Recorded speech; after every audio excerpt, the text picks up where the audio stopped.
This is The Party Don't Stop. It was also in Washington Square. The Party Don't Stop.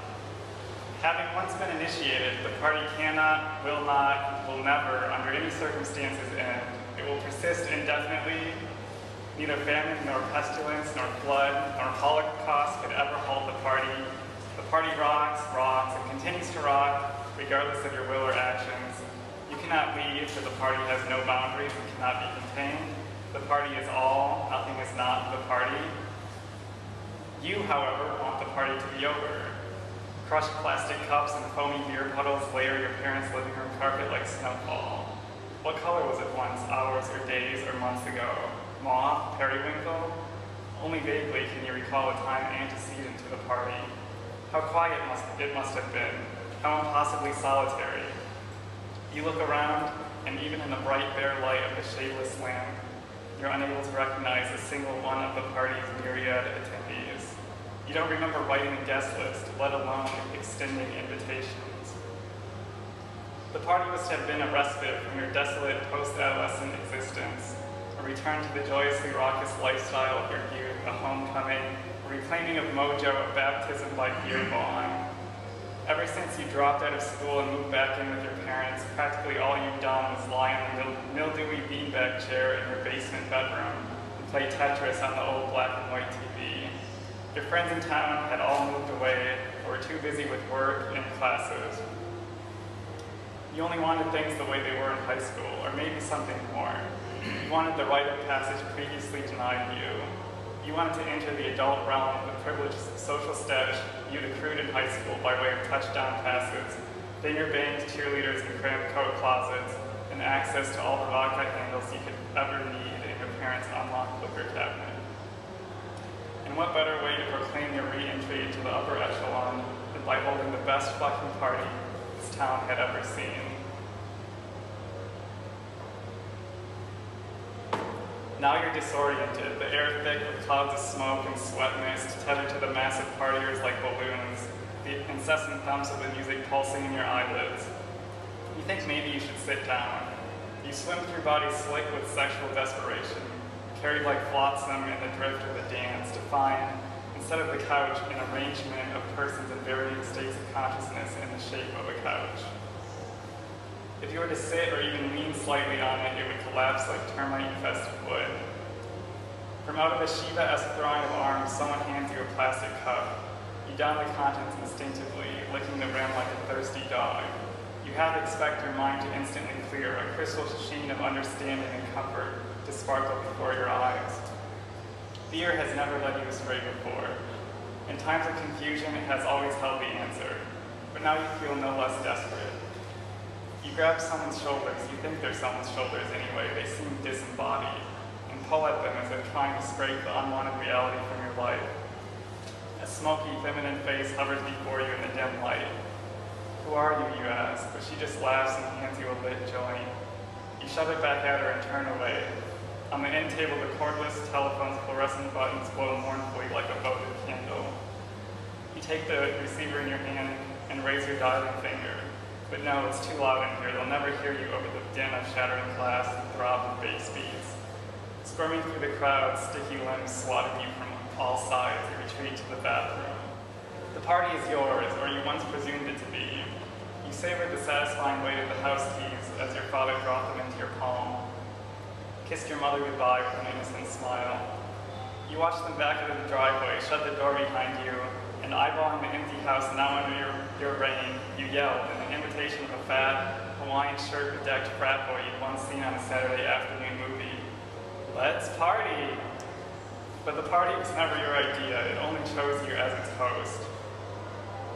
Although you've taped a note to the door asking your guests, that is, the party's guests, to use only the upstairs bathroom, you discover inside a couple copulating on the cracked tile floor, despite the fact that only a foot away, a young man claws the porcelain sides of the toilet tank like an overeager lover and retches into the unflushed bowl.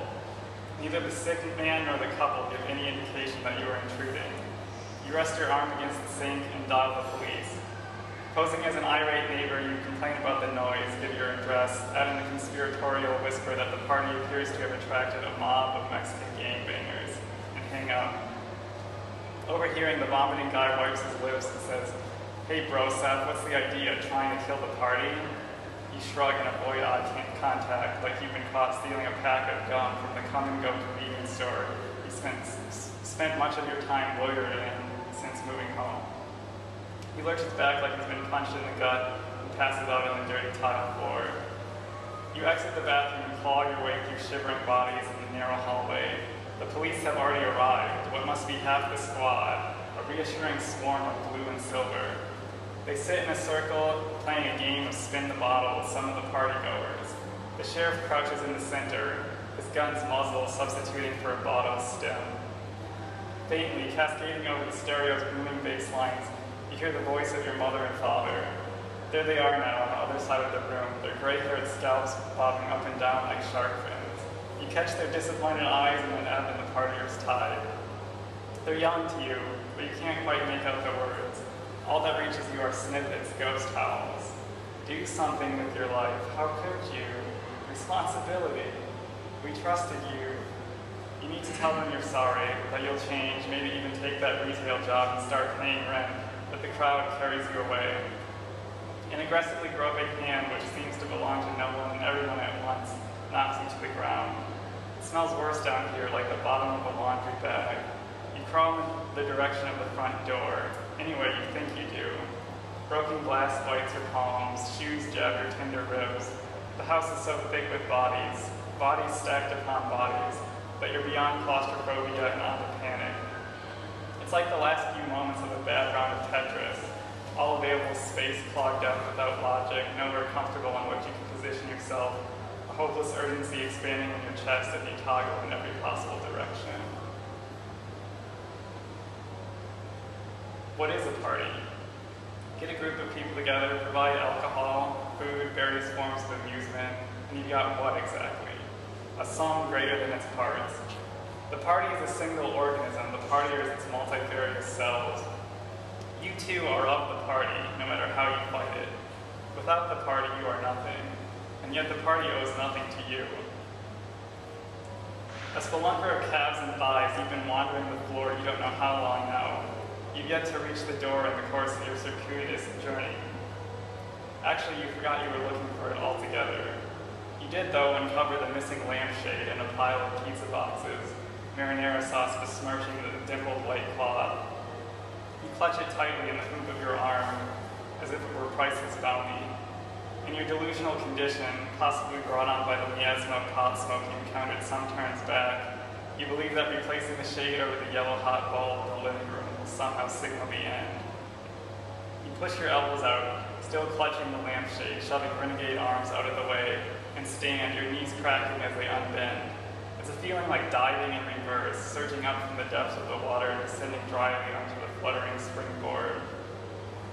The party has undergone a metamorphosis.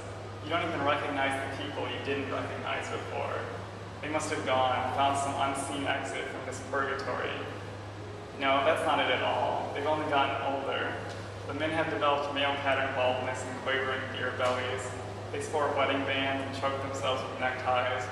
They clap each other on the back and pantomime golf strokes. The women are either rotund with pregnancy or shyly nursing their newborns. No one dances.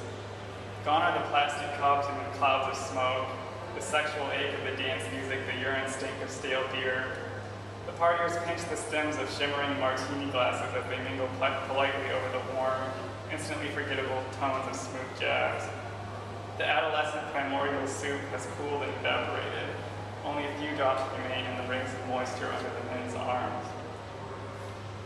You look at the wrinkles on your hands. Where did your parents go? Their ashes rest atop the mantle beneath a photograph of immeasurable sadness and pallor. Your father, older than you ever knew him, pursing his lips. Your mother, age lines webbing out from a restrained smile. An empty space between them where you once belonged. You certainly don't belong here in your tattered teenage t-shirt, still clutching the lampshade like it's your last possession on earth. The well-dressed men elbow each other and point at you like a dog that has just messed the carpet. The women rock their babies and sneer. Shamefaced, you hold the lampshade before you like a mask. You should have grown up with the rest of them.